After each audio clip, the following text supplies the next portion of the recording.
ಎಲ್ರಿಗೂ ಶುಭ ಮಧ್ಯಾಹ್ನ. ನಾನು ಲಕ್ಷ್ಮೀ ಝಾನ್ಸಿ ಭಟ್, ನಮ್ಮೂರು ಹೊನ್ನಾವರದ ಕರ್ಕಿ. ನಾವಿರೋದು ಬೆಂಗಳೂರಿನಲ್ಲಿ.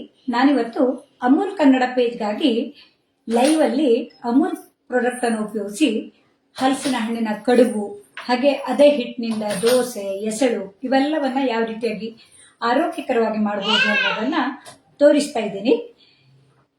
ನಿಮ್ಗೆಲ್ಲ ಅಡುಗೆ ಆಗಿರ್ಬೇಕಲ್ವಾ? ನಾನು ಅರ್ಧ ಅಡುಗೆ ಮಾಡಿ ಇಟ್ಕೊಂಡಿದ್ದೀನಿ. ಈಗ ಇದನ್ನ ಲೈವ್ ಮಾಡಿ ಪೂರ್ತಿ ಅಡುಗೆಯನ್ನ ಮಾಡ್ತೀನಿ. ಇವತ್ತಿನ ವಿಶೇಷವಾಗಿ ಅಂದ್ರೆ ಈಗ ಹಲಸಿನ ಹಣ್ಣು ಸಿಗುವಂತ ಸಮಯ ಆಗಿದೆ. ಆ ಹಲಸಿನ ಹಣ್ಣು ಸಿಗುವಂತ ಸಮಯದಲ್ಲಿ ನಾವು ತುಂಬಾ ಇದ್ದವಾಗ ಅವನ್ನ ಫ್ರೀಜರ್ ನಲ್ಲಿ ಇಟ್ಕೊಂಡು ಯಾವಾಗ ಬೇಕಾದ್ರೂ ಮಾಡ್ಕೋಬಹುದು. ನಮ್ಮೂರಿನಲ್ಲಂತೂ ಹಲಸಿನ ಹಣ್ಣು ಯಥೇಚ್ಛವಾಗಿ ಸಿಗುತ್ತೆ.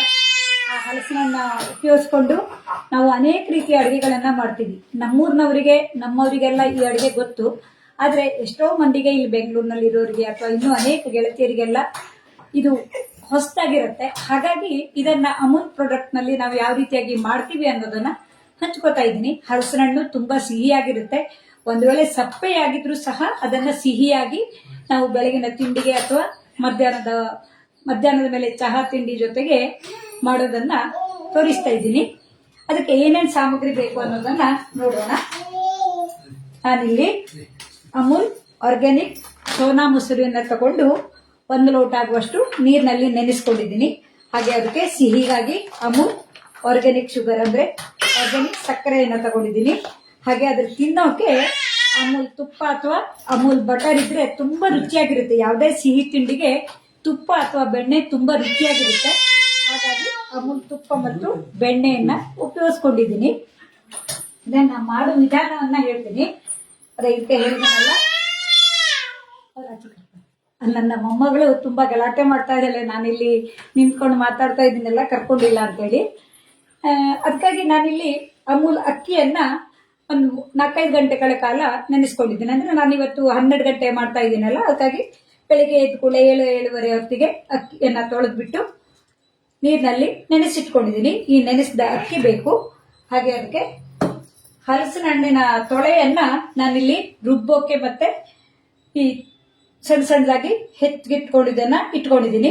ಅದಕ್ಕೆ ಕಾಯಿ ತುರಿನೂ ಬೇಕು. ಹಾಗೆ ಆರ್ಗ್ಯಾನಿಕ್ ಸಕ್ಕರೆಯನ್ನ ಹಾಕಿ ಯಾವ ರೀತಿಯಾಗಿ ಮಾಡ್ತೀನಿ ಅನ್ನೋದನ್ನ ತೋರಿಸ್ತಾ ಇದ್ದೀನಿ. ಅದಕ್ಕೆ ಬಾಳೆ ಎಲೆ ಮುಖ್ಯವಾಗಿ ಬೇಕು. ಬಾಳೆ ಎಲೆ ಇದ್ರೆ ಬಾಳೆ ಎಲೆಯಲ್ಲಿ ಕಡುಬು, ಎಸಳು ಅದೆಲ್ಲ ಮಾಡೋಕೆ ಚೆನ್ನಾಗಿರುತ್ತೆ.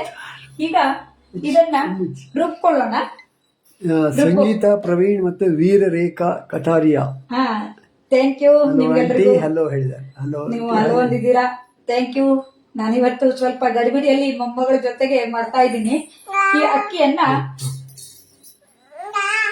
ನೆನೆಸಿದ್ದನ್ನ ನೀರ್ ಕಡಿಮೆ ಇಟ್ಕೊಂಡು ರುಬ್ಕೋಬೇಕು. ಯಾಕೆಂದ್ರೆ ತುಂಬಾ ನೀರಾದ್ರೆ ಇದನ್ನ ನಾನು 2 ರೀತಿಯಲ್ಲಿ ಮಾಡಿ ತೋರಿಸ್ತಾ ಇದ್ದೀನಿ. ನಮ್ಮೂರಿನಲ್ಲಿ ಇದನ್ನ 2-3 ರೀತಿಯಲ್ಲಿ ಮಾಡ್ತೀವಿ.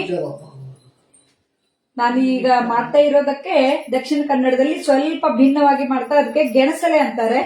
ನಮ್ಮೂರಿನಲ್ಲಿ ಗೆಣಸಲೆ ಅನ್ನೋದು ಇನ್ನೊಂದು ರೀತಿಯಲ್ಲಿ ಮಾಡ್ತೀವಿ. ಅಕ್ಕಿಯಲ್ಲಿ ನೀರು ಇಲ್ಲದೆ ಇರೋ ಹಾಗೆ ಸೋಸ್ಕೊಂಡು, ನಮ್ಮಲ್ಲಿ ಮತ್ತೆ ಏನಂದ್ರೆ ಹಲಸಿನ ಹಣ್ಣು ಸೀಸನ್ ನಲ್ಲಿ ಬೆಳಗಿನ ಉಪಹಾರಕ್ಕೆ ಇದನ್ನ ಮಾಡೇ ಮಾಡ್ತೀವಿ. ವರ್ಷದಲ್ಲಿ 2 ಸಲ ಮಾಡ್ತೀವಿ. ಹಲಸಿನ ಹಣ್ಣು ಶುರುವಾದಾಗಿಂದ ಹಲಸಿನ ಹಣ್ಣು ಮುಗಿಯೋ ತನಕನೂ ಮಾಡ್ತೀವಿ. ನೋಡಿ, ಅಕ್ಕಿಯನ್ನ ಈ ರೀತಿಯಾಗಿ ನೀರನ್ನ ತೆಗೆದುಬಿಟ್ಟು ಹಾಕೊಂಡಿದ್ದೀನಿ. ಇದ್ರ ಜೊತೆಗೆ ನಾನಿಲ್ಲಿ ಈ ಹಲಸಿನ ಹಣ್ಣಿನ ತೊಳೆಯನ್ನ ರುಬ್ಬಕ್ಕೂ ಹಾಕ್ತಾ ಇದ್ದೀನಿ. ಯಾಕೆಂದ್ರೆ ಇದು ತುಂಬಾ ರುಚಿಯಾಗಿ ಬರುತ್ತೆ ಈ ರೀತಿ ಮಾಡ್ಕೊಂಡ್ರೆ. ಹಲಸಿನ ಹಣ್ಣು ತೊಳೆ ಸುಮಾರು 1 ಲೋಟ ಅಕ್ಕಿ ಇದ್ರೆ ಸುಮಾರು 1 ಲೋಟ ಆಗುವಷ್ಟು ಹಲಸಿನ ಹಣ್ಣು ತೊಳೆ ಇದ್ರೆ ತುಂಬಾ ಚೆನ್ನಾಗಿ ಬರುತ್ತೆ. ಇದೇ ಹಿಟ್ಟಿನಿಂದ ನಾವು ಎಷ್ಟೊಂದು ರೀತಿ ಅಡುಗೆಗಳನ್ನ ಮಾಡಬಹುದು. ಅದಕ್ಕಾಗಿ ಒಂದೇ ಬ್ಯಾಟರ್ ನಲ್ಲಿ 2-3 ರೀತಿ ಮಾಡೋದನ್ನ ತೋರಿಸ್ತಾ ಇದ್ದೀನಿ. ಇದಕ್ಕೆ ಸಿಹಿಗೆ ಸ್ವಲ್ಪ ಸಕ್ಕರೆ ಅಥವಾ ಬೆಲ್ಲ ಹಾಕೊಂಡ್ರೆ ಚೆನ್ನಾಗಿರುತ್ತೆ. ನಾನಿಲ್ಲಿ ಅಮೂಲ್ ಸಕ್ಕರೆಯನ್ನ ಉಪಯೋಗಿಸ್ತಾ ಇದ್ದೀನಿ. ಯಾಕೆಂದ್ರೆ ನಮ್ಗೆ ಸಿಹಿ ಜಾಸ್ತಿ ಇದ್ದಷ್ಟು ಚೆನ್ನಾಗಿರುತ್ತೆ. ಹಾಗಾಗಿ ಇದಕ್ಕೆ ಸಕ್ಕರೆಯನ್ನು ಹಾಕೊಂಡಿದ್ದೀನಿ. ಮತ್ತೆ ಸಿಹಿ ತಿಂಡಿಗೆ ಉಪ್ಪು ಬೇಕೇ ಬೇಕು. ಹಾಗಾಗಿ ರುಚಿಗೆ ಉಪ್ಪನ್ನು ಹಾಕೊಂಡಿದ್ದೀನಿ. ಸ್ವಲ್ಪ ಉಪ್ಪನ್ನು ಹಾಕೊಂಡ್ರೆ ರುಚಿಯಾಗಿರುತ್ತೆ. ಇಲ್ಲಾಂದ್ರೆ ಸಪ್ಪೆ ಸಪ್ಪೆ ಆಗುತ್ತೆ. ನಾವು ದೋಸೆಗೆಲ್ಲ ಹಾಕ್ತೀವಲ್ಲ, ಅದೇ ರೀತಿ ಉಪ್ಪು ಹಾಕೋಬೇಕು. ಉಪ್ಪನ್ನು ಹಾಕೊಂಡು ನೀರನ್ನ ಸೇರಿಸದೇನೆ ರುಬ್ಕೊ ಬರ್ತೀನಿ.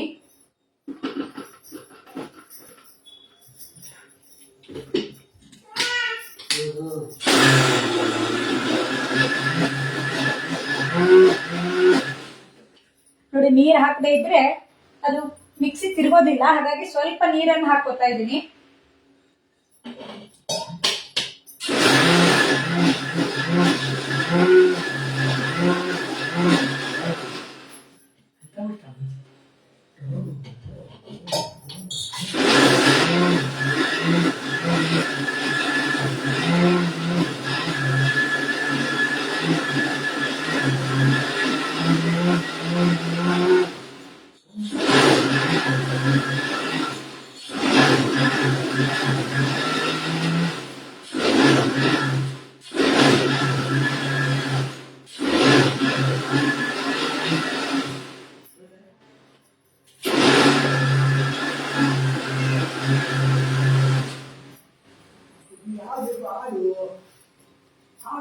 ಎಲ್ಲ ನೋಡ್ತಾ ಇದ್ದೀರಾ ಅನ್ಕೋತೀನಿ.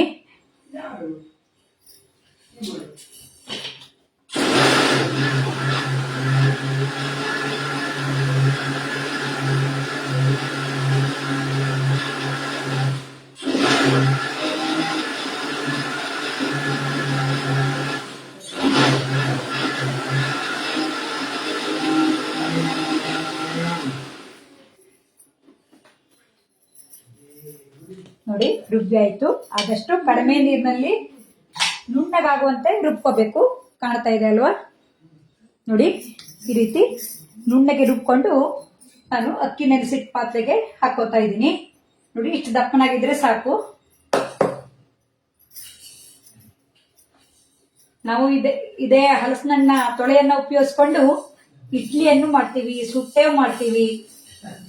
ಹೀಗೆ ಹಲವು ರೀತಿಯಲ್ಲಿ ಇದೆಲ್ಲ ಬೆಳಗಿನ ಉಪಹಾರಕ್ಕೆ ಮಾಡುವಂಥದ್ದು. ಮತ್ತೆ ಉಳಿಯುವಂಥದ್ದು ಅಂದ್ರೆ ನಾವು ಹಲಸಿನಣ್ಣಿದು ಉಂಡೆ ತರ ಮಾಡ್ತೀವಿ, ಹೋಳಿಗೆ ಮಾಡಬಹುದು. ತುಂಬಾ ರೀತಿಯಲ್ಲಿ ನಾವು ಅಡುಗೆಗೆ ಉಪಯೋಗಿಸಬಹುದು. ಇದು ಹಲಸಿನಣ್ಣು ರುಬ್ಬಿ ಆಗಿದೆ.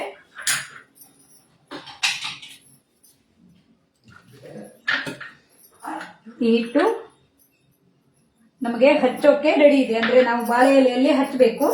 ನಾನು ಅಷ್ಟರೊಳಗೆ ಇದಕ್ಕೆ ಒಂದು ಕಾಯಿ ತುರಿ ಮತ್ತೆ ಸಕ್ಕರೆ ಹಾಕಿದ ಪಾಕವನ್ನ ಮಾಡ್ಕೊತೀನಿ.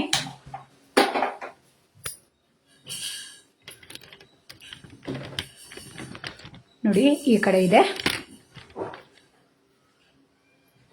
ನೋಡಿ ಕಾಯಿ ತುರಿ ಮತ್ತೆ ಇದಕ್ಕೆ ಸಿಹಿಯಾಗುವಷ್ಟು ಸಕ್ಕರೆಯನ್ನ ಹಾಕಬೇಕು.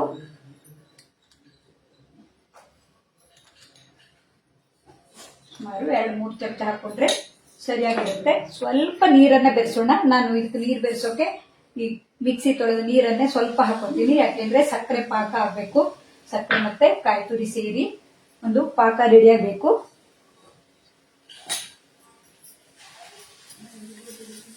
ಕಾಣಿಸ್ತಾ ಇದೆ ಅಲ್ವಾ?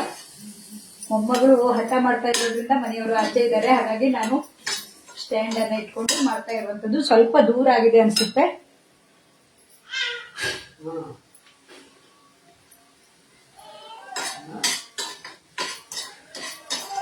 ಈ ಸಕ್ಕರೆ ಮತ್ತೆ ತೆಂಗಿನ ತುರಿ ಪಾಕ ಬರೋ ಹಾಗೆ ಆಗ್ಬೇಕು. ನೋಡಿ ಕಾಣ್ತಾ ಇದೆ ಅಲ್ವಾ? ಇದು ಸ್ವಲ್ಪ ನೀರು ಬಿಟ್ಕೊಂಡು ಹೊಂದ್ಕೊಂಡ್ರೆ ಚೆನ್ನಾಗಿರುತ್ತೆ. ಇದ್ರ ಜೊತೆಗೇನೆ ನಾನಿಲ್ಲಿ ಹಲಸಿನ ಹಣ್ಣಿನ ತೊಳೆಯನ್ನ ಹಾಕ್ತಾ ಇದ್ದೀನಿ. ಇದು ಘಮ ಚೆನ್ನಾಗಿರುತ್ತೆ ಮತ್ತೆ ಬಾಯಿಗೆ ಸಿಗುವಾಗಿದ್ರೆ ತುಂಬಾ ಚೆನ್ನಾಗಿರುತ್ತೆ. ಈಗ ಹಲಸಿನ ಹಣ್ಣು ತೊಳೆ ಹಾಕಿದ ಮೇಲೆ ನೀರು ಬಿಟ್ಕೊಂಡು ಬರುತ್ತೆ. ಈ ರೀತಿ ಮಾಡಿಟ್ಕೊಂಡ್ರೆ ನಾವು ದೋಸೆ ಚಪಾತಿ ತಿನ್ನುವಾಗ್ಲೂ ತುಂಬಾ ರುಚಿಯಾಗಿರುತ್ತೆ. ನಾನು ಹಿಂದಿನ ವಿಡಿಯೋದಲ್ಲಿ ಒಂದ್ಸಲ ತೋರಿಸಿದ್ದೆ ಅಂತ ನೆನಪು. ಈ ರೀತಿ ಪಾಕ ಬರೋ ಹಾಗೆ ಮಾಡ್ಕೋಬೇಕು. ಇದನ್ನೆಲ್ಲ ಲೈವ್ ಅಲ್ಲಿ ತೋರಿಸಿದ್ರೆ ಚೆನ್ನಾಗಿರುತ್ತೆ. ಯಾಕೆಂದ್ರೆ ನಾವು ಮಾಡಿಟ್ಕೊಂಡು ತೋರಿಸಬಹುದು, ಆಗ ಸಮಯ ಉಳಿಯುತ್ತೆ. ಆದ್ರೆ ಕೆಲವೊಂದಕ್ಕೆ ಸಮಯ ಜಾಸ್ತಿ ಆಗುತ್ತೆ ಅಂತ ನಾವು ಮೊದಲೇ ಮಾಡ್ಕೋಬಹುದು. ಇದನ್ನೆಲ್ಲ ಲೈವ್ ಅಲ್ಲೇ ತೋರ್ಸೋಕೆ ಸಾಧ್ಯ ಆಗ್ತಾ ಇರೋದ್ರಿಂದ ತೋರಿಸ್ತಾ ಇದ್ದೀನಿ. ಸ್ವಲ್ಪ ಸಕ್ಕರೆ ಎಲ್ಲ ಕರಗಿ ದಪ್ಪನಾಗಿ ಬರಬೇಕು. ಇಲ್ಲಿ ನಮ್ಮನೆಯಲ್ಲಿ ಹಲಸಿನ ಹಣ್ಣಿನ ಘಮ ತುಂಬಿಕೊಂಡಿದೆ. ನಿಮ್ಗೆ ಅಲ್ಲಿ ಕೇಳ್ತಾ ಇಲ್ಲ, ಬರ್ತಾ ಇಲ್ಲ. ಹಲಸಿನ ಹಣ್ಣು ಪ್ರಿಯರಾದವರಿಗೆಲ್ಲ ಇದು ಒಂಥರ ಒಳ್ಳೆ ರುಚಿಯಾದ ಬೆಳಗಿನ ಉಪಹಾರ. ಹಲಸಿನ ತೊಳೆ ತುಂಬಾ ಇದ್ದಾಗ ಅಥವಾ ಸಿಹಿ ಕಡಿಮೆ ಇದ್ದಾಗ ಅವನ್ನೆಲ್ಲ ನಾವು ಫ್ರೀಜರ್ನಲ್ಲಿ ಇಟ್ಕೊಂಡು ಹಲಸಿನ ಹಣ್ಣು ಸಿಗದೆ ಇರೋ ಟೈಮಲ್ಲೆಲ್ಲ ಮಾಡ್ಕೋಬಹುದು. ಬೆಂಗಳೂರಿನಲ್ಲಿತ್ತು ಸದಾ ಕಾಲ ಸಿಗತ್ತೆ, ಆದ್ರೆ ಕಾಸ್ಟ್ಲಿ ಆಗಿರುತ್ತೆ. ತೊಳೆಗೆ 10 ರೂಪಾಯಿವರೆಗೆ ಹೋಗೋದು ಇರುತ್ತೆ. ಅದ್ರ ಬದಲಿಗೆ ನಾವು ಒಮ್ಮೆಲೆ ಒಂದು ದೊಡ್ಡ ಹಣ್ಣನ್ನ ತಂದ್ಕೊಂಡು ಮಾಡ್ಕೋಬಹುದು. ನಮಗೆ ಆಗಾಗ ನೆಂಟರಿಷ್ಟ್ರು ಯಾರಾದ್ರೂ ಕೊಡ್ತಾರೆ, ಅದನ್ನ ಮಾಡ್ತಾ ಇರುವಂತದ್ದು. ನೋಡಿ ಈ ರೀತಿ ಈ ತಳ ಬಿಟ್ಕೊಂಡು ಬರುತ್ತೆ. ಇದು ಪಾಕ ಆಗೋದು ಅಂದ್ರೆ ಸಕ್ಕರೆಯಲ್ಲಿ ತುಂಬಾ ನೀರಿನ ಅಂಶ ಇರೋದಿಲ್ಲಲ್ಲ, ಹಾಗಾಗಿ ಇದೆಲ್ಲ ಹೊಂದ್ಕೊಳ್ಳುತ್ತೆ. ಹಲಸಿನ ಹಣ್ಣು ತೊಳೆ ಬೇಯಬೇಕು ಅಂತೇನಿಲ್ಲ, ಯಾಕೆಂದ್ರೆ ನಾವು ಇದನ್ನ ಆಮೇಲೆ ಬೇಯಿಸ್ಲಿಕ್ಕಿದೆ.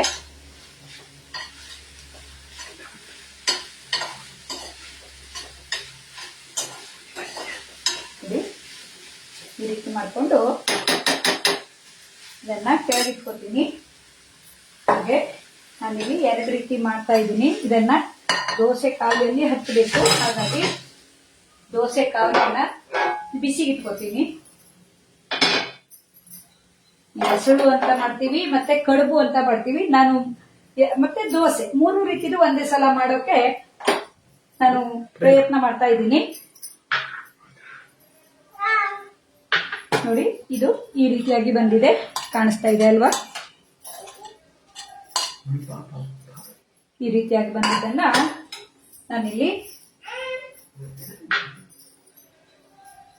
ಬಾಳೆ ಎಲೆಯನ್ನ ಚಿಕ್ಕ ಚಿಕ್ಕದಾಗಿ ಕಟ್ ಮಾಡಿಕೊಂಡು ತೊಳೆದಿಟ್ಕೊಂಡಿದ್ದೀನಿ. ಇದನ್ನ ನಾನು ಪೇಟೆಯಿಂದ ತಂದಿದ್ದಲ್ಲ, ಮೊನ್ನೆ ಮೈಸೂರು ಮಗಳ ಮನೆಗೆ ಹೋಗಿದ್ವಿ. ಅವ್ರ ಮನೆಯಲ್ಲಿ ಪಕ್ಕದಲ್ಲಿ ಬಾಳೆ ಗಿಡ ಹಾಕೊಂಡಿದ್ದಾರೆ, ಆ ಬಾಳೆ ಎಲೆಯನ್ನ ತಂದಿದ್ದು.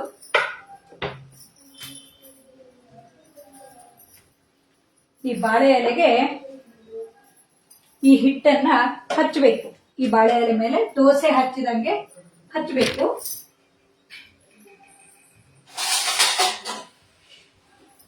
ನೋಡಿ ಹಿಟ್ಟು ಈ ರೀತಿ ಇದೆ. ಹಿಟ್ಟು ಈ ರೀತಿ ದಪ್ಪನಾಗೆ ಇದೆ. ತುಂಬಾ ತೆಳುವಾಗೂ ಬೇಡ, ತುಂಬಾ ದಪ್ಪನಾಗಿಯೂ ಬೇಡ. ಹಿಟ್ಟನ್ನ ದೋಸೆ ಮಾಡಿದ ಹಾಗೆ ಕಾಣ್ತಾ ಇದೆ ಅಲ್ವಾ? ದೋಸೆ ಮಾಡಿದಷ್ಟೇ ತೆಳುವಾಗಿ ಈ ರೀತಿ ಹಚ್ಚಿಕೊಂಡು ನಮ್ಮ ಕಾವಲಿಯಲ್ಲಿ ಎಷ್ಟು ಹಿಡಿಯುತ್ತೋ ಅಷ್ಟು ದೊಡ್ಡನಾಗಿ ಮಾಡಿಕೊಂಡು ಕಾಣ್ತಾ ಇದೆ ಅನ್ಕೋತೀನಿ. ಕಾಣ್ತಾ ಇದೆ ಅಲ್ವಾ? ಇದಕ್ಕೆ ಈ ನಾವು ಹಲಸಿನ ತುರಿಯನ್ನ ಮಾಡ್ಕೊಂಡಿದೀವಲ್ಲ, ಇದ್ರ ಮೇಲೆ ಹರಡ್ಕೋಬೇಕು. ನಾವು ಅರ್ಧ ಭಾಗಕ್ಕೆ ಮಡಚೋದ್ರಿಂದ ಅರ್ಧ ಭಾಗಕ್ಕೆ ಹಾಕೊಂಡ್ರೆ ಸಾಕು. ನೋಡಿ ಈ ರೀತಿ ಮಾಡಿಕೊಂಡು ಇದನ್ನ ಹೀಗೆ ಅರ್ಧಕ್ಕೆ ಮಡಚಬೇಕು. ಇದಕ್ಕೆ ನಾವು ಎಸಳು ಅಂತೀವಿ. ಇದು ಯಾಕೆ ಅಂದ್ರೆ ನಾನಿಲ್ಲಿ ದೋಸೆ ಕಾವಲಿ ಮೇಲೆ ಮಾಡ್ತಾ ಇದ್ದೀನಿ. ಹಾಗಾಗಿ ದೋಸೆ ಕಾವಲಿಗೆ ಎಣ್ಣೆ ಹಚ್ಕೊಂಡು, ಅಂದ್ರೆ ಒಂದೇ ಹಿಟ್ಟಿನಿಂದ 2-3 ರೀತಿ ಮಾಡೋಕ್ಕಾಗತ್ತೆ ಅಂತ ನಾನಲ್ಲಿ ಕಡುಬು ಅಂತ ಅಷ್ಟೇ ಹಾಕಿದ್ದು. ಇದನ್ನ ಬಿಸಿಯಾದ ದೋಸೆ ಕಾವಲಿ ಮೇಲೆ ಇಡಬೇಕು. ಹಾಗೆ ಇನ್ನೊಂದನ್ನು ಮಾಡ್ತೀನಿ. ಬಾಳೆ ಎಲೆಗೆ ಏನು ಹಚ್ಕೋಬೇಕು ಅಂತಿಲ್ಲ, ಅದು ಬೆಂದ ಮೇಲೆ ತನ್ನಷ್ಟಕ್ಕೆ ಬಿಟ್ಕೊ ಬರುತ್ತೆ. ಅದೇ ದೋಸೆ ಎರ್ದಂಗೆ ಎರ್ಕೊಂಡು ಇದ್ರ ಮೇಲೆ ಈ ಹಲಸಿನ ಹಣ್ಣು ಮತ್ತೆ ಕಾಯಿ ತುರಿ ಸಕ್ಕರೆ ಮಿಶ್ರಣ ಇದೆಯಲ್ಲ, ಇದನ್ನ ಹಾಕೊಂಡು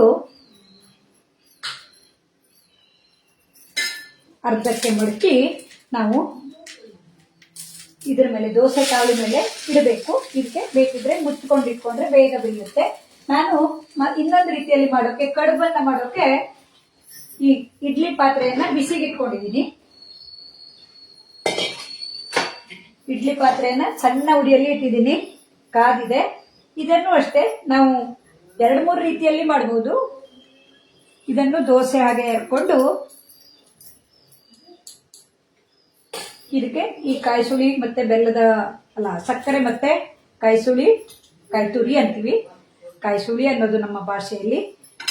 ಇದನ್ನ ಈ ರೀತಿ ಇದೇ ಮಾಡಿದ ಹಾಗೆ ಇದನ್ನೇ ಅರ್ಧಕ್ಕೆ ಮಡಚಿ ನಾನಿಲ್ಲಿ ಇಡ್ಲಿ ಪಾತ್ರೆ ಒಳಗೆ ಇಡ್ತೀನಿ.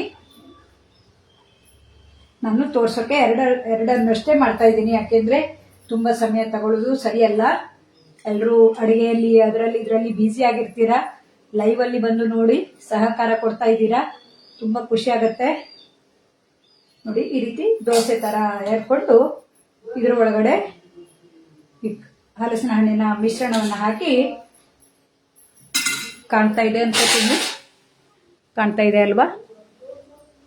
ಇದನ್ನ ಅರ್ಧದಲ್ಲಿ ಮಡಚಿದ್ರೆ ಆಯ್ತು. ಯಾವ ರೀತಿ ಬೇಕಿದ್ರು ನಮಗೆ ಫೋಲ್ಡ್ ಮಾಡೋಕೆ ಬಂದ್ರೆ ಅರ್ಧದಲ್ಲಿ ಮಡಚಿ ನಾವು ಬೇಯೋಕೆ ಇಡೋಣ. ನಾನಿಲ್ಲಿ 2 ಮಾಡಿ ತೋರಿಸ್ತಾ ಇದ್ದೀನಿ, ಯಾಕೆಂದ್ರೆ ತುಂಬಾ ಸಮಯ ತಗೊಳ್ಳೋದು ಸರಿಯಲ್ಲ. ಇದನ್ನ ಬೇಯೋಕೆ ಇಟ್ಬಿಡ್ತೀನಿ.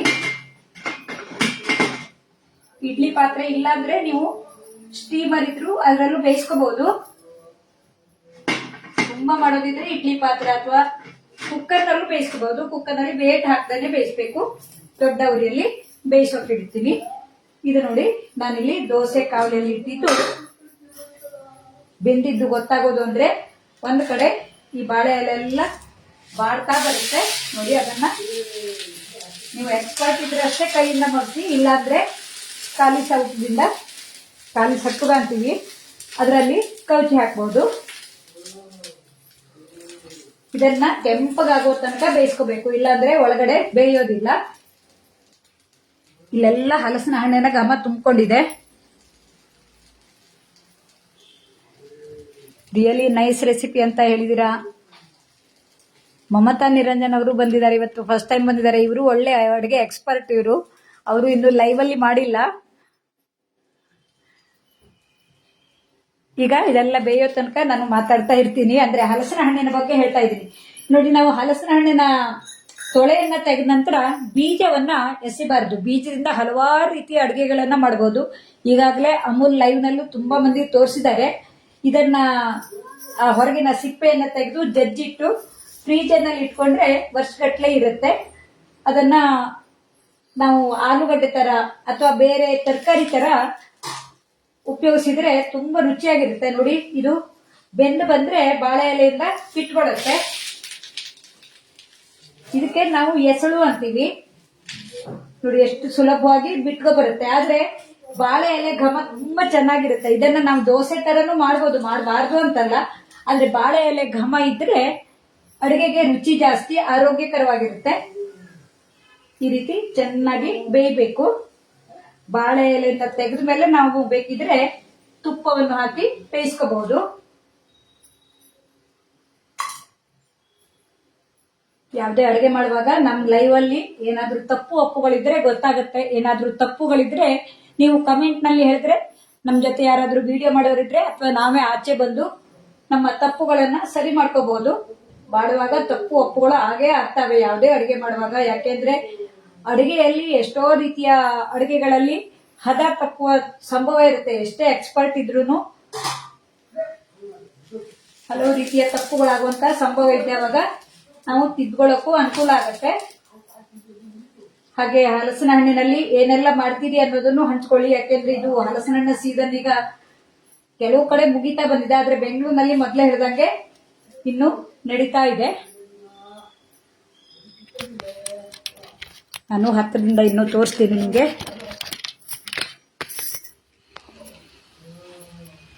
ನೋಡಿ, ಇದು ಬಾಳೆ ಎಲೆಯಿಂದ ಚೆನ್ನಾಗಿ ಬಿಟ್ಕೊ ಬಂದಿದೆ. ಇದನ್ನ ನಾವು ಇನ್ನೊಮ್ಮೆ ತುಪ್ಪ ಹಾಕಿ ಬೇಯಿಸ್ಕೊಂಡ್ರೆ ತುಂಬಾ ರುಚಿಯಾಗಿರುತ್ತೆ ನೋಡಿ. ಆ ಬಾಳೆ ಎಲೆಯಲ್ಲಿ ಎಷ್ಟು ಸುಲಭವಾಗಿ ಬಿಟ್ಕೊ ಬಂದಿದೆ ನೋಡಿ ಇದು.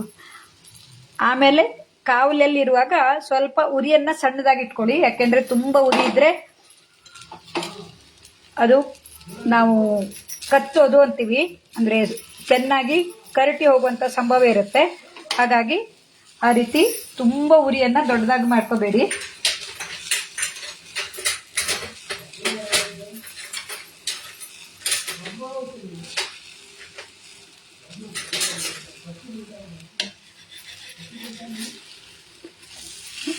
ನೋಡಿ, ಇದು ಸಿಹಿನೂ ಇರೋದ್ರಿಂದ ಬೇಗನೆ ಕೆಂಪಗಾಗಿ ಬರುತ್ತೆ.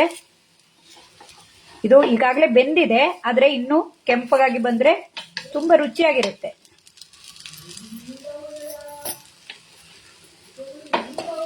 ಮೊಮ್ಮಗಳು ಹಠ ಮಾಡ್ತಾ ಇರೋದ್ರಿಂದ ನಾನೊಬ್ಳೆ ಈಗ ವಿಡಿಯೋ ಮಾಡ್ಕೊಂಡು ಮಾಡ್ತಾ ಇರುವಂತದ್ದು. ಸರಿಯಾಗಿ ಕಾಣ್ತಾ ಇದೆ ಅನ್ಕೋತೀನಿ. All your recipes are very good aunty ಅಂತ ಹೇಳಿದ್ದಾರೆ ಸಂಗೀತಾ ಪ್ರವೀಣ್ ಅವರು. ನೀವು ಎಲ್ಲ ತುಂಬಾ ನನ್ನಲ್ಲ, ನಮ್ಗೆ ಇಲ್ಲಿ ಈ ಅಮೂಲ್ ಲೈವ್ ನಲ್ಲಿ ಅಡುಗೆ ಮಾಡುವಾಗ ಎಷ್ಟೊಂದು ಮಂದಿ ಪರಿಚಯ ಆಗಿದೆ. ತುಂಬಾ ನಾವು ಕ್ಲೋಸ್ ಆಗಿದ್ದೀವಿ. ಎಲ್ಲರೂ ತುಂಬಾ ಸಪೋರ್ಟ್ ಮಾಡ್ತೀರಾ ಲೈವ್ ಅಲ್ಲಿ ಬಂದು. ತುಂಬಾ ಖುಷಿ ಆಗತ್ತೆ. ನಿಮ್ಮೆಲ್ಲರ ಸಪೋರ್ಟೇ ಇಂಥ ವಿಡಿಯೋ ಮಾಡೋಕ್ಕೆ ಉತ್ಸಾಹ ಕೊಡುತ್ತೆ ಅಂತ ಹೇಳಬೇಕು. ಯಾಕೆಂದ್ರೆ ನಮಗೆ ಎಷ್ಟೋ ರೀತಿ ಅಡುಗೆ ಗೊತ್ತಿರುತ್ತಲ್ವಾ, ಅದನ್ನ ಮಾಡೋಕೆ ಇದೊಂದು ಒಳ್ಳೆ ಅವಕಾಶವನ್ನು ಕೊಟ್ಟಿದ್ದಾರೆ.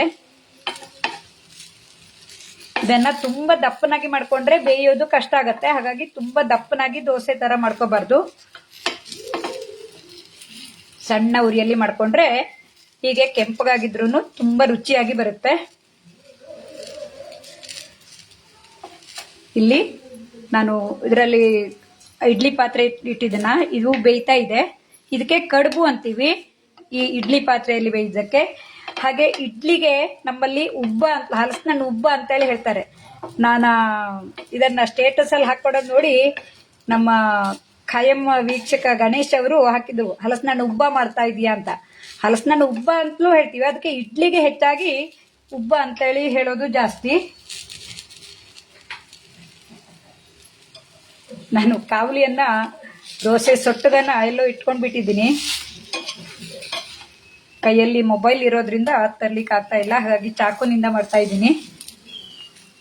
ಎಲ್ಲದನ್ನು ಒಟ್ಟಿಗೆ ಇಟ್ಕೋಬೇಕಿತ್ತು. ಗಡಿಬಿಡಿಯಲ್ಲಿ ಕೆಲವೊಂದು ಅದನ್ನೆಲ್ಲ ತಪ್ಪು ಒಪ್ಪುಗಳಾಗ್ತವೆ, ಅವನ್ನೆಲ್ಲ ಸರಿಪಡಿಸ್ಕೊಂಡು ಮಾಡೋದೇ ನಮ್ಮ ಅಡಿಗೆಯ ಚಾಣಾಕ್ಷತೆ ಇರುತ್ತೆ.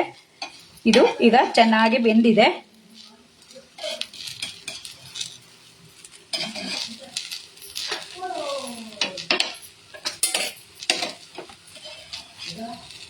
ಇದನ್ನ ತೆಗಿತಾ ಇದ್ದೀನಿ.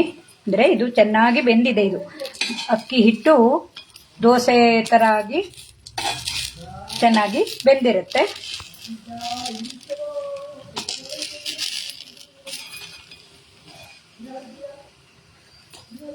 ಇದನ್ನ ತೆಗೆದಿಟ್ಕೋತೀನಿ.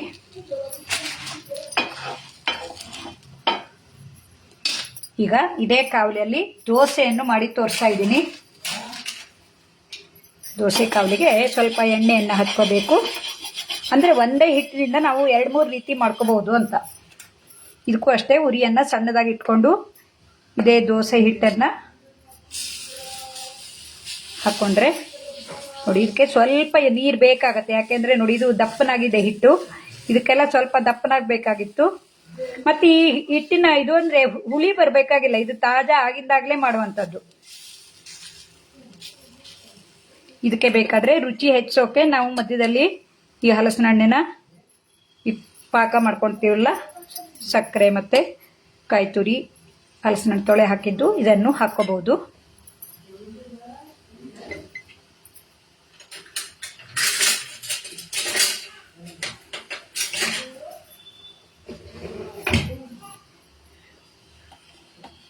ಇದನ್ನು ಅಷ್ಟೇ ಸುಲಭವಾಗಿ ತೆಗೆಯೋಕೆ ಬರುತ್ತೆ. ಇದು ದೋಸೆ. ನಮಗೆ ಬೆಳಗಿನ ತಿಂಡಿಗೆ ಇಂಥ ತಿಂಡಿಗಳಿದ್ರೆ ತುಂಬ ಖುಷಿಯಾಗಿರುತ್ತೆ. ಇದು ಬೇಯುತ್ತೆ ಬೇಗ. ಆಫ್ ಮಾಡ್ತೀನಿ. ನೋಡಿ, ಒಂದೇ ಹಿಟ್ಟಿನಿಂದ ನಾನು 3 ರೀತಿಯಾದ ಅಡುಗೆಯನ್ನು ಮಾಡಿ ತೋರಿಸ್ತಾ ಇದ್ದೀನಿ. ಅದು ಬೇಯ್ತಾ ಇದೆ, ಇಡ್ಲಿ ಪಾತ್ರೆಯಲ್ಲಿ ಬೇಯ್ತಾ ಇದೆ. ಇದಕ್ಕೂ ಅಷ್ಟೇ ಸ್ವಲ್ಪ ತುಪ್ಪವನ್ನು ಹಾಕಿ ಬೇಯಿಸ್ಕೊಂಡ್ರೆ ತುಂಬ ರುಚಿಯಾಗಿರುತ್ತೆ. ಹಲಸಿನ ಹಣ್ಣು ಜೊತೆಗೆ ತುಪ್ಪ ಅಥವಾ ಬೆಣ್ಣೆ ಇದ್ದರೆ ತುಂಬ ರುಚಿ. ನಾನಿಲ್ಲಿ ಅಮೂಲ್ ಬೆಣ್ಣೆಯನ್ನು ಉಪಯೋಗಿಸ್ಕೋಕು ತೆಗೆದಿಟ್ಕೊಂಡಿದ್ದೀನಿ. ಅಮೂಲ್ ಬೆಣ್ಣೆಯನ್ನು ಹಾಕಿ ತಿನ್ನೋದುವಾಗ ಹಾಕ್ತೀನಿ. ಇದು ಅಮೂಲ್ ತುಪ್ಪ ಆಗಿರುತ್ತೆ. ಇದು ಹಲಸಿನ ಹಣ್ಣು ತೊಳೆ ಹಾಕಿರೋದ್ರಿಂದ ಸ್ವಲ್ಪ ಬಿಟ್ಕೊ ಬರುತ್ತೆ. ನಾವು ಹೀಗೆ ಪ್ರೆಸ್ ಮಾಡಬೇಕು, ಆವಾಗ ಇದಕ್ಕೆ ಹಿಡ್ಕೊಳ್ಳುತ್ತೆ. ನೋಡಿ, 2 ಕಡೆ ಬೆಂದಿದೆ ಇದು. ಈಗ ಒಂದೇ ಹಿಟ್ಟಿನಿಂದ ನಾನು 3 ರೀತಿಯ ಅಡುಗೆಯನ್ನು ಮಾಡಿ ತೋರಿಸ್ತಾ ಇದ್ದೀನಿ.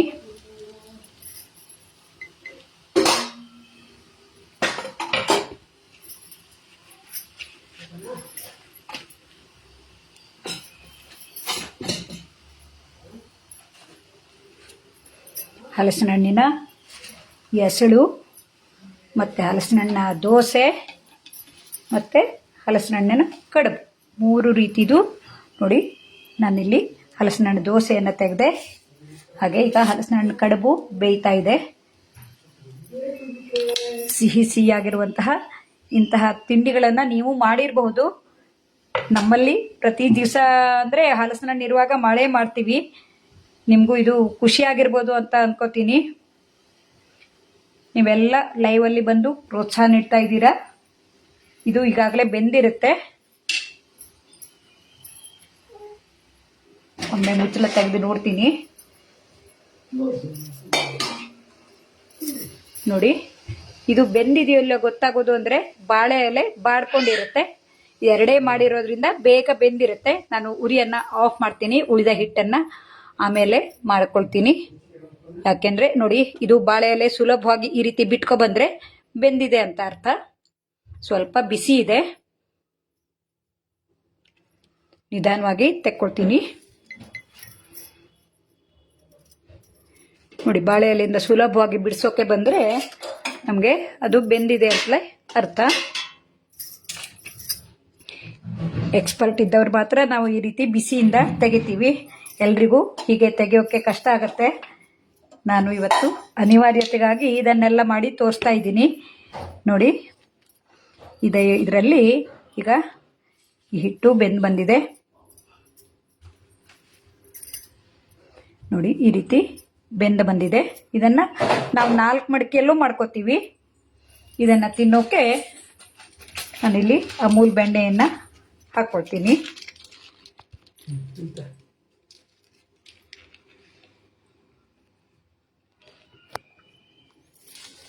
ಅಮೂಲ್ ಬೆಣ್ಣೆಯನ್ನು ಇವೆಲ್ಲದರ ಜೊತೆಗೆ ಹಾಕ್ಕೊಂಡ್ರೆ ತುಂಬ ರುಚಿಯಾಗಿರುತ್ತೆ. ನೋಡಿ, ಬಿಸಿ ಬಿಸಿ ಇದ್ರ ಜೊತೆಗೆ ಅಮೂಲ್ ತುಪ್ಪ ಮತ್ತು ಅಮೂಲ್ ಬೆಣ್ಣೆಯ ಘಮ ತುಂಬ ರುಚಿಯಾಗಿರುತ್ತೆ. ನೋಡಿ, ಬಿಸಿಗೆ ಬೆಣ್ಣೆ ಕರುತ್ತಾ ಬರೋದು ನೋಡೋಕೆ ಖುಷಿಯಾಗಿರುತ್ತೆ.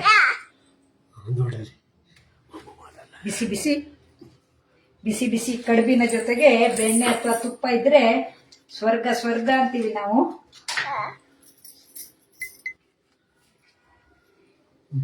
ನೋಡಿ,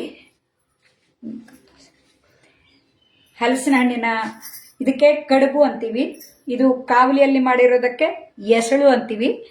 ದೋಸೆ ಥರ ಮಾಡಿರೋದಕ್ಕೆ ಹಲಸಿನ ಹಣ್ಣ ದೋಸೆ ಅಂತೀವಿ. ಒಂದೇ ಹಿಟ್ಟಿನಿಂದ ಈ ರೀತಿಯಾಗಿ ಆಗಿಂದಾಗ್ಲೇ ಮಾಡುವಂಥದ್ದು. ಇದು ಹುಳಿ ಬರಬೇಕಾಗಿಲ್ಲ. ಹಲಸಿನ ಹಣ್ಣಿನ ಹಿಟ್ಟು ಹುಳಿ ಬರಬೇಕಾಗಿಲ್ಲ. ಹಾಗಾಗಿ ಇವನ್ನ ಸುಲಭವಾಗಿ ನೀವು ಮಾಡಿರಬಹುದು. ಇಲ್ಲಾಂದ್ರೆ ನೀವು ಮಾಡಿದ್ದದಿದ್ರೆ ಯಾವ ರೀತಿ ಮಾಡ್ತೀರಾ ಅನ್ನೋದನ್ನು ಹೇಳ್ಕೊಳ್ಳಿ. ಹಾಗೆ ಇಲ್ಲವಾದಲ್ಲಿ ನೀವು ಒಮ್ಮೆ ಮಾಡಿ ನೋಡಿ. ಹೊಸ ರುಚಿಯಾಗಿದ್ರೆ ನೋಡಿ, ನನ್ನ ಮೊಮ್ಮಗಳು ನಾನು ಮಾತಾಡ್ತಾ ಇದ್ದೀನಿ ಮತ್ತೆ ಈ ತಿಂಡಿಯನ್ನೆಲ್ಲ ತೋರಿಸ್ತಾ ಇದ್ದೀನಿ ಅಂತ ಚಿಕ್ಕವಳು ಇನ್ನು, ಅವಳಿಗೆ ನಾನೇನೋ ಹೊಸ ಮಾಡ್ತಾ ಇದ್ದೀನಿ ಅಂತ ಅಲ್ಲಿ ಕೂಗಿ ಕೂಗಿ ಅಜ್ಜನ ಕೈಯಿಂದ ತಪ್ಸ್ಕೊ ಬರ್ತಾ ಇದ್ದಾಳೆ. ಸಾರಿ. ಹಾಗಾಗಿ ನಾನೇ ತೋರಿಸ್ತಾ ಇದ್ದೀನಿ. ಈ ರೀತಿಯಾಗಿರುವಂತಹ ಅಡುಗೆ ಮಾಡೋಕೆ ನಮಗೆ ಅಮೂಲ್ನವರು ಒಳ್ಳೆ ಅವಕಾಶ ಕೊಟ್ಟಿದ್ದಾರೆ. ಈ ಅವಕಾಶಕ್ಕಾಗಿ ತುಂಬ ತುಂಬ ಧನ್ಯವಾದಗಳು. ಈ ಅಮೂಲ್ ಕನ್ನಡ ಪೇಜ್ ಟೀಮ್ನಲ್ಲಿ ನಮಗೆ ನೇರವಾಗಿ ಸಂಪರ್ಕದಲ್ಲಿರುವವರು ಸಮೀರ್ ಮತ್ತು ನಂದಿನಿ ಅವರು.